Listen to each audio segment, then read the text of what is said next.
Oh, this is a wonderful occasion to meet my friend Cristina today. So I'm very glad you're here with us at Catania today. But I don't want to present her myself. I'd ask Cristina to present herself to us. Thank you, Luca. So I'm Cristina Galgano. I'm the CEO of a consulting company, an Italian consulting company specialized in the field of Toyota production system and total quality. We work with companies of all sectors, from banks, insurances to manufacturing companies, and we try to teach them how to activate continuous improvement and quality. Well, so nice, so nice. And how do you feel here in Catania at our ICC 25 this year? I'm very much, stimulated to. I'm very impressed by the very interesting projects on cutting edge innovation, artificial intelligence, and I'm also impressed because they're all very young people and very, eager and curious to learn new things. Absolutely, yes. The energy is so high here. Listen, I have a curiosity to ask you, which is the relationship of the concept of continuous improvement with artificial intelligence in your idea? Well, artificial intelligence is surely a way to learn very quickly new things, but also to challenge.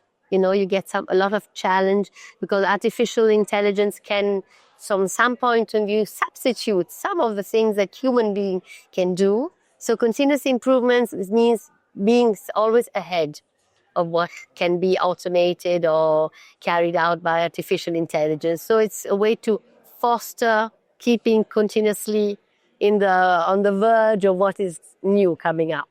I know perfect that you are very expert on on processes and optimization of processes. Yeah. And how do you feel artificial intelligence will influence the industrial design of processes in the future? Do you have any idea? Well, there are two things. One, to improve process, and then to change culture. Because if you improve process but you don't change the culture inside the company, then the improvement will not produce the results that it could produce. So the same thing, I think, with artificial intelligence. First of all, there's a learning curve on how to best use this potential on processes and how to change mindset of people internally in the company. Right. So that's something that we will have to learn continuously. And also in a continuous improvement, there's a lot to say about learning from mistakes. And that's very much part of the continuous Toyota culture of making treasures from failures. Right. And that's also something that we'll have to learn. Yeah, I do remember one of the main laws of startups they were teaching me at some point in my career that when you are a startupper, you must learn to fail fast. Fail fast. as fast as you can in order to achieve perfection or in order to change your idea for the best as soon as you can, right? And this is something in common with the actual strategic mindset of big corporation for your perspective. Yeah. Is it true? Is something also the big corporation are applied to the sales or not? I think that large corporations are aware that failure has to be tackled in a different way. Right. Not always the culture is ready because the large corporations, have, sometimes departments which are not really working in a team spirit. So to admit a failure, you have to have a culture where you can say, we made a mistake. And not always it's common to find an environment where you can say that. So without having the fear that they will point a finger at you and say, oh, you made a mistake, so we'll punish you. So that's a cultural change. But at least there is a long awareness. Yeah, for the best. So I think for the best. Listen, Cristina, I've heard these statements from Mr. Sam Altman, founder of OpenAI, right? And in a recent conversation, you told that we are expecting to have the first solopreneur, billionaire, managing billion of revenues and on industrial level being a single person with an army of artificial intelligences or artificial agents. myself, I would like to understand more and more about the truth behind this statement. So bold, right? Bold. But what do you think about this perspective? Well, how efficiency and productivity could be involving also a different structure for companies in the near future?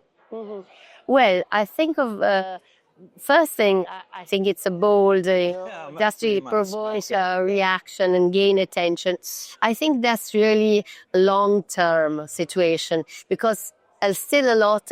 Company is a result of different competences integrating one with the other. So I'm not sure that one person will be able just to be the director of many artificial competences integrated together. I still think that the human creativity, the human touch, the handling with uncertainty still, luckily, implies the contribution of many people with many different mindsets and many different competences. So I am more for that kind of big thing. Yes, I agree with you. I'm totally with you.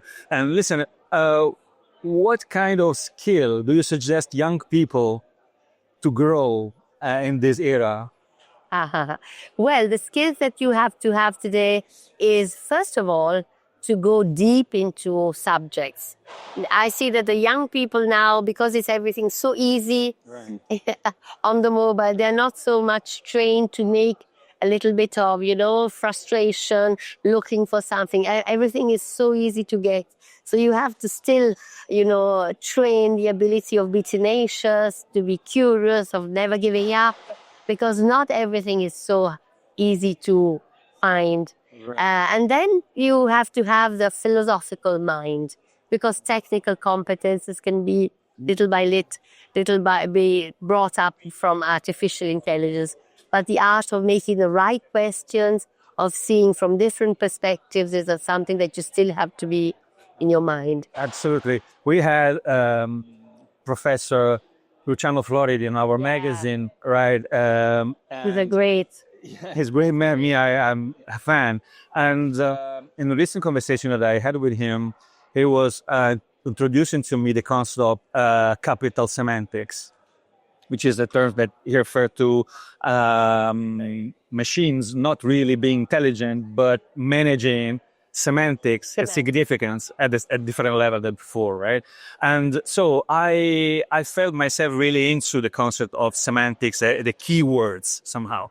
Do you have 3 keywords for yourself in your everyday job that you continue to refer to in your daily job? Are there? Yeah, there are some keywords that are important for us. First of all, the first keyword for us is respect. Respect for people that work in a company, even which are doing a very, very practical work, but without them, we would not create what we are doing today. So the first keyword is respect.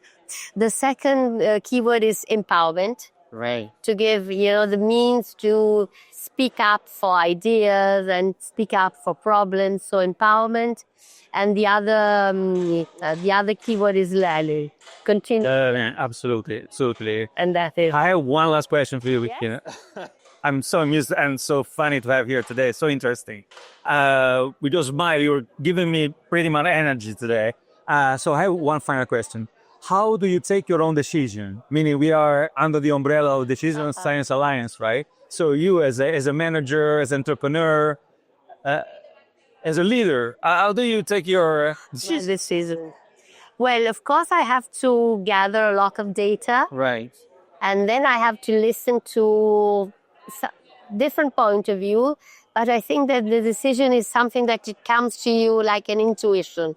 You have your data in mind, you have different perspectives, and then at a certain point it comes up, that's the right direction. So it's mind and heart. Absolutely human, right? Yeah.